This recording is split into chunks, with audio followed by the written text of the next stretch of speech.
Greetings, I'm Tyler, age 25, living in Sacramento, working full-time at a small cafe on 21st Street and delivering items on the side during evenings to manage my rent. I may not be wealthy or famous, but I am good with people, enjoy conversation, and can joke around. On that particular Saturday, the day was unremarkable. My sister requested assistance with laundry, not because she needed it, but because she disliked spending time alone at a laundromat near Midtown. I obliged. I bought a coffee and waited outside while she filled the machines. Then I noticed her.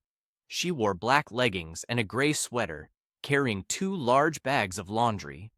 Her appearance was casual with no makeup and a messy bun, yet her eyes commanded attention, making you involuntarily straighten up. She seemed efficient, not just attractive, as if she had multiple engagements and laundromat errands were not among them. I opened the door for her without second thought. She barely acknowledged me and nodded, whispering, "Thank you." Her voice was firm yet unassuming, not rude but detached. She walked by, leaving me still gripping the door like an idiot. I managed a faint smile and inquired, "Am I entitled to a tip for good service?" She glanced at me, neither laughing nor smiling genuinely, only a brief twinkle in her eyes. She said, "You're amusing, but I'm not who you presume I am." Now I was intrigued. I wasn't trying to flirt. It was more than that, somehow, that made me carry on talking.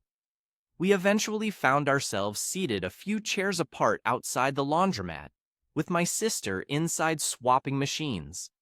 The woman took out her phone as if debating whether to ignore me completely or entertain me for a bit. I took the initiative. "Are you a local resident?" I asked. She looked up vaguely. "What do you imply by that?" "It implies I can reside wherever I choose, not where I'm obligated." That caught me off guard for a moment. Dear friends, please help us reach our first 1,000 subscribers. Please like and subscribe to our channel. It will motivate us to make more videos like this for you. In Midtown East Sacramento, she arched an eyebrow. I responded with a shrug while chatting. After observing me for a moment, she said, "You're relentless. Is that necessarily bad? It's not beneficial." I chuckled. That's the chilliest thing anyone has said to me this week. She offered a faint smile, barely noticeable, but it was there. "By the way, I'm Tyler," I added. No handshake was offered. Instead, she returned my phone. For some time, I contemplated whether I was annoying her or if she was just inherently guarded. She didn't leave. That was something. Eventually, her laundry finished. She stood up, took her luggage from the bench, and looked at me for the first time without defenses. "You don't belong in my class," she said casually, as if it might rain soon. Then, surprisingly, she retrieved a simple white business card from her bag, wrote a number on the back, and passed it to me. There was no smile or wink. Texted her the next day, nothing significant, kept it casual, no reply that day or the following. Waited 3 days for a follow-up before asking if I'd get a response due to our encounter at the laundromat. She responded with, "Busy, brief, and straightforward, no emojis or softeners." Pondered replying again, but decided against it.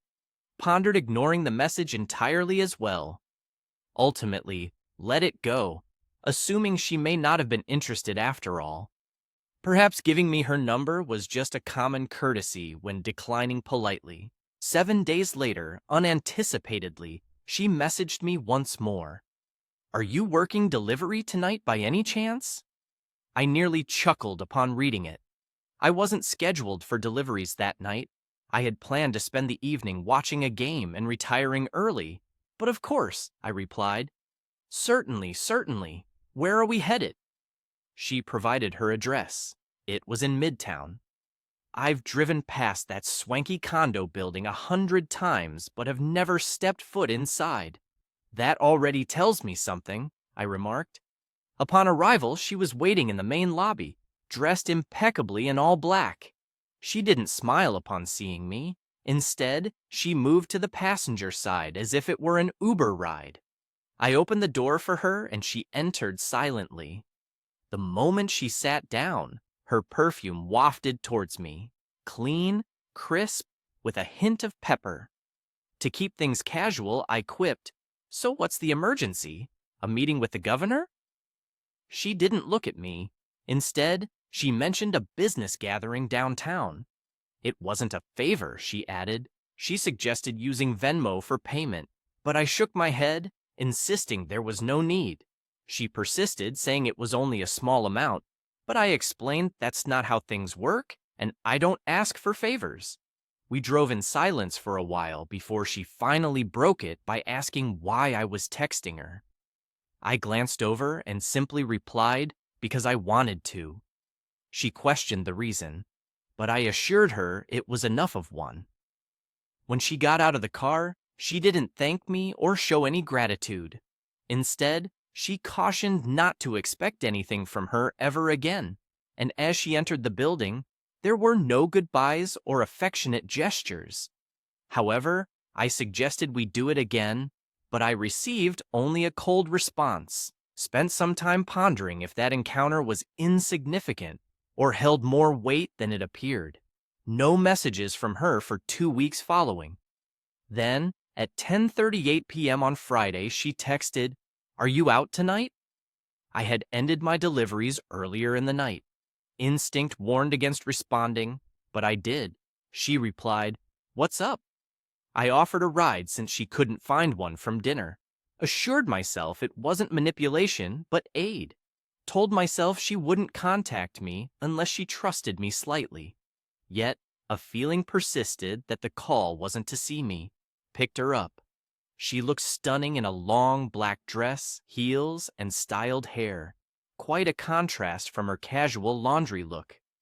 Said little upon entering the car, only, "Thanks." We drove in silence once more, as I tried to maintain a cheerful atmosphere. Each time, it seems like you vanish only to reappear when I require transportation. She turned to me, and again, you said yes. I looked at her, considering refusal. Maybe I shouldn't, but she insisted. I was left pondering. It wasn't just her words, but the way she spoke them that stuck with me. She seemed resigned to others leaving, knowing I would follow suit.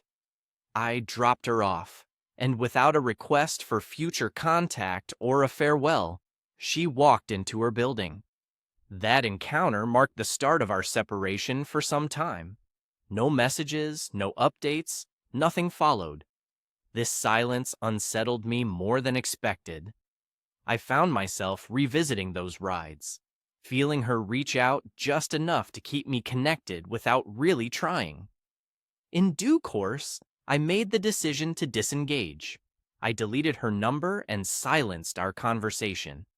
I concluded that if she wasn't interested in a genuine relationship, I would cease feigning interest on her behalf. It was not a dramatic goodbye, no message sent or blocking action taken. I gently retreated silently. And guess what? For the first time in several weeks, I genuinely felt in control of situations. It had been approximately 3 weeks since our last communication. My routine resumed. Mornings at the cafe, evenings handling deliveries to boost my income, and occasional basketball games with a couple of old high school friends. Life wasn't exhilarating, but it was peaceful. The quiet after Madison was something I hadn't realized I required. I didn't delete our chat completely, I couldn't. But I silenced the conversation, moved it to the bottom, and avoided revisiting it. Every so often, I found myself wondering about her activities, not in a frantic, "is she thinking about me" manner, but more of a, "did she ever consider me anything more than an unknown variable I didn't know the answer to?" On a Tuesday night at 8:15 p.m. while taking a break at work, I checked my phone, and there it was. A message from her. "Did I give you cause for annoyance, Madison?" I pondered over this for quite some time. It wasn't a casual greeting or an inquiry about your well-being. Straight to the point, as per usual. I typed, then erased, and retyped my words. Eventually, I responded, not angry. I thought you only needed a ride, nothing more. 3 dots? Silence followed. 5 minutes later, she retorted, that's unfair. I took a deep breath, my fingers hovering above the keyboard. It's unfair to feign significance when there was none. This time, no response at all. I set aside my phone and completed my shift in an eerie haze, as if I had knocked on a door that had been sealed shut permanently. I didn't anticipate any further communication from her, but around midnight, my phone buzzed again. I lay in bed with the lights off, preparing for sleep. Madison, can we have a chat? I sat up, merely gazing at the message. I didn't respond immediately. The following morning, another text arrived. I was mistaken. I kept you at bay to simplify matters, it seemed. Your statement resonated with me, for Madison appeared to make aloofness a characteristic. Was she now admitting her errors? In response, I merely suggested coffee. She quickly agreed, meeting me at 6 as usual that day. At the cafe that evening, I arrived earlier and waited outside, sipping on an unsweetened coffee, half hoping she wouldn't show.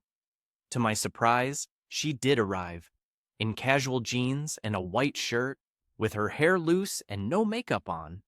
A distinct change from before. Her usual armor seemed less present, revealing more of her humanity. She fixed her gaze upon me, searching for signs of animosity.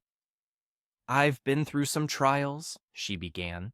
There will be no pleasantries, idle talk, or excuses, only explanation. I listened and agreed. Understood, I acknowledged as she took a breath. It turned out that her previous relationship had ended disastrously, marked by manipulation, control, lies, and the like. I'm sorry, I said. She stated, I don't require comfort. After a brief pause, she continued, when I ask, don't rely on me, it's not meant to be harsh. I'm trying to shield myself. There was no immediate response from me. Instead, I allowed her to continue speaking, an unusual occurrence for us both. I expected my safety would be maintained by keeping you at a distance. I presumed you would eventually cease your visits. You'd grow tired. Many men do. I met her gaze. Yes, I did pause, she acknowledged, and that's when I became aware. She interlaced her fingers on the table. Her nails were trimmed, neatly done, and unpolished. I took note of such details. I am not implying I desire to engage in anything. I am not suggesting I understand the situation. However, you didn't attempt to take anything from me. You merely existed, and that frightened me greatly. We remained silent for a while before I queried, so what next? She looked at me again, then suggested we revisit coffee, lunch, or conversation without me disappearing for 3 weeks. I gave a small smile. Perhaps I'm not in your category, let's remind ourselves. She retorted with a smirk. My stance remains firm. Maybe I no longer care, I chuckled. Fine by me. Then I'll stop feigning fear of you. She raised an eyebrow. You find me intimidating? I leaned back, feeling more terrified than ever.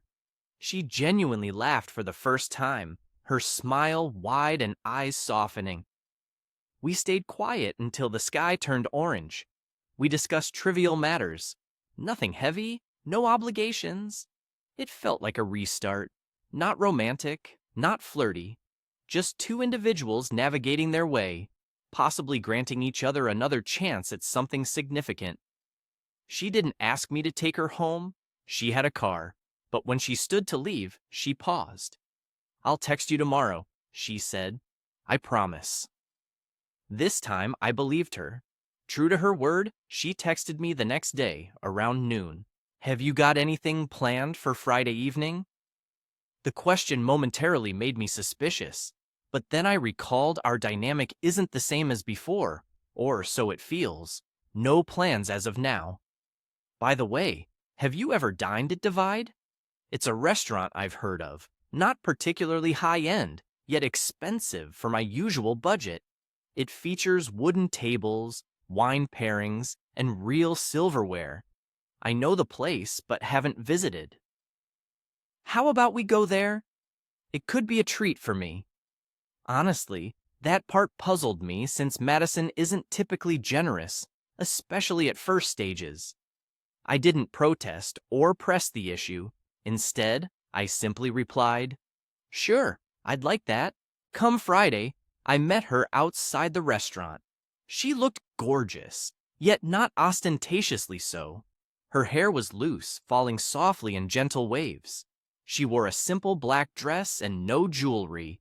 It was just her. When I got out of the car, she smiled and said, "Check you out."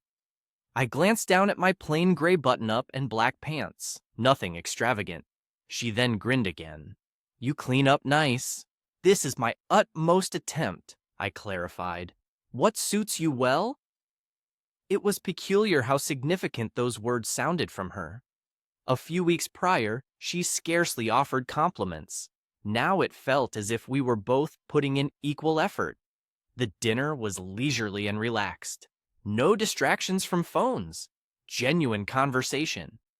She inquired about my family and occupation. She giggled at some of my absurd cafe anecdotes, such as the time a raccoon entered the garbage and chased a customer out the back door. She wasn't merely being polite, she genuinely laughed. It was the kind of laugh that made me believe I was encountering the true her. Not the one with barriers, not the one who always had an excuse to be absent. Then she shared something unexpected. "I used to attend therapy sessions." I paused. "Used to?" "Yes. For some time. After everything." She did not mention his name. She didn't need to. She twirled the edge of her wine glass as she spoke. I thought I needed to construct this invulnerable version of myself that no one could encroach upon. Tough, unattached, and self-sufficient, I could endure the chill if needed.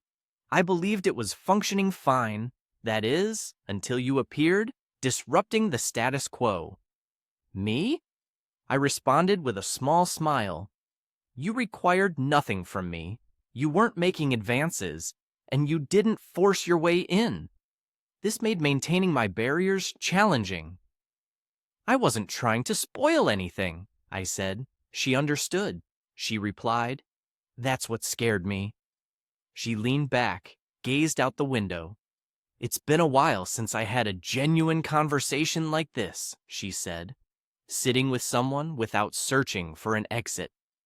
I sensed a change in the atmosphere between us, not dramatically or romantically, but modestly and honestly. It felt as if we arrived at the same juncture, not following separate paths that seldom crossed. When we stepped outside, the night air was crisp. We stood near my car, saying little.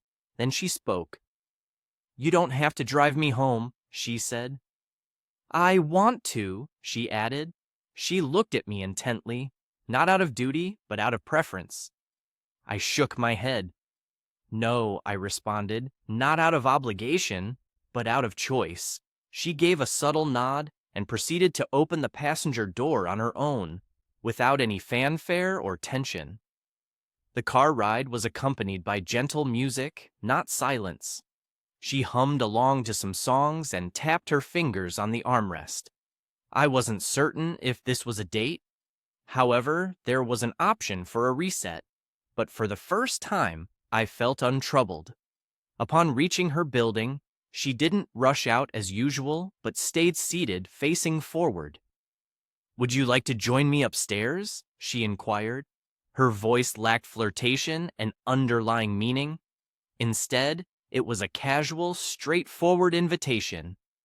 I pondered my response not due to obvious reasons, but because I wanted to preserve the pleasant feeling emerging. "I think I'll decline tonight," I replied. She raised her eyebrows as she turned. I truly enjoy the direction this is taking. I have no desire to hasten things. For a moment, I worried she might misinterpret my words.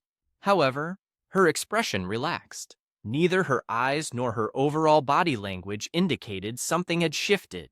It was as if I'd stripped off her final armor. She grinned and said, "Good, that's good." She hesitated before exiting, adding, "Tyler, you surprised me." I nonchalantly responded, "Madison, you did the same to me." She whispered a soft smile before leaving and closing the door gently. I stayed put for a while, watching her walk towards the building at an unhurried pace. I didn't look back, but she didn't need to. We were now aligning our paths. Not rapidly, not dramatically, but genuinely. That night, I chose not to ascend, and for the first time since encountering Madison, I didn't doubt a decision we made jointly. I didn't revisit our conversation or contemplate her potential dissatisfaction. Instead, I felt at ease, as if we were now conversing in the same dialect. The following weeks ticked by in a novel rhythm. We started exchanging messages daily, not due to any commitment, but because we desired to. We shared lunch on 2 occasions. We're both juggling our work schedules to find time for this. She asked about my work hours, and I inquired about her clients. She started sending me pictures of her day, a peculiar mug from one of her coworkers, sunset views from her office window, a fuzzy shot of her pet lounging on the couch. It was novel for both of us, but that was good, healthy, and balanced. One Thursday, around 7 p.m., she messaged me, "Can you come over?" "No, it's not an emergency. I just need company." That was the first time she had asked for me without any other motive. I was almost out of my car when I replied, "En route." Upon reaching her apartment, she opened the door barefoot, wearing leggings and a baggy sweater, still wet hair from the shower. She looked drained, not awful exhaustion, but the kind that follows a grueling week of perseverance. "I didn't cook," she said, stepping aside. She hadn't planned for it, but there was a pizza on the coffee table and a paused movie on the TV, making it clear it wasn't a scheduled date night. She was there alone, comfortably herself. We sat beside each other on the couch, with her legs tucked under her and her shoulder eventually resting against mine, while our hands touched at an unnoticed moment. There were no kisses or obvious advances. We simply sat like that for 2 hours. It was then I realized we had formed something meaningful. Weeks turned into months, and we kept it private. No public declarations on social media about boyfriends and girlfriends. We didn't need labels yet. Madison gradually opened up more. Her 10-year-old mutt, Billy, unexpectedly took a liking to me. During one of her shifts at the cafe, she encountered my sister. They seemed to get along well. My sister later informed me that Madison is tough. However, my feelings for her are genuine. I like her. Occasionally, she found herself unable to carry through with plans, giving vague reasons. Emotionally speaking, I should add.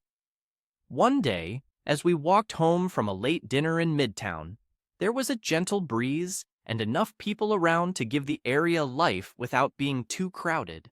We didn't need to hold hands, but she stopped, turned towards me, and admitted, "There's no prelude, no escalation. You were right, weren't you?"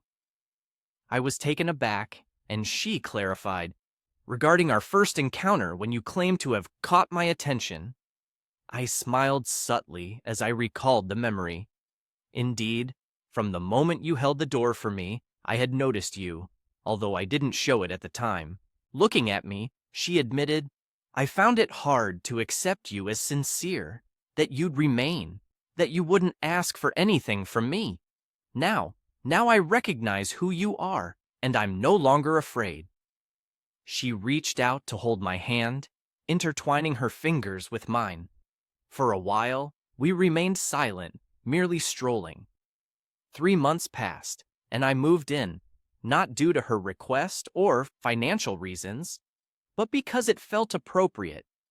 I was now working full-time at the cafe, managing scheduling and merchandise inventory. This provided more regular hours. She continued her long work days at the firm, but we managed to carve out time for ourselves. We didn't take a multitude of pictures, nor did we feel the need to share our relationship publicly for validation. Our connection was about understanding what we shared, not displaying it to others. One Sunday morning, I woke before her. As usual, Billy trailed behind me. I headed to the kitchen and prepared coffee. When I handed her a mug, she had already propped herself up in bed with bleary eyes and disheveled hair. "Do you still think we're not on the same level?" she asked, half smiling. I perched on the edge of the bed. "I think that contest is something we put aside long ago." She acknowledged this by nodding. "Yes, we aren't competing in a league. We're merely coexisting together." I moved closer, brushed a kiss against her forehead, and delivered the mug. She sipped from it, seeming to inhale deeply for the first time in weeks. She observed, "You make my life more peaceful." And that is the kindest thing anyone has ever done for me. We remained still, two individuals who didn't seek salvation. I simply witnessed. I simply comprehended. For the first time for both of us, this was enough.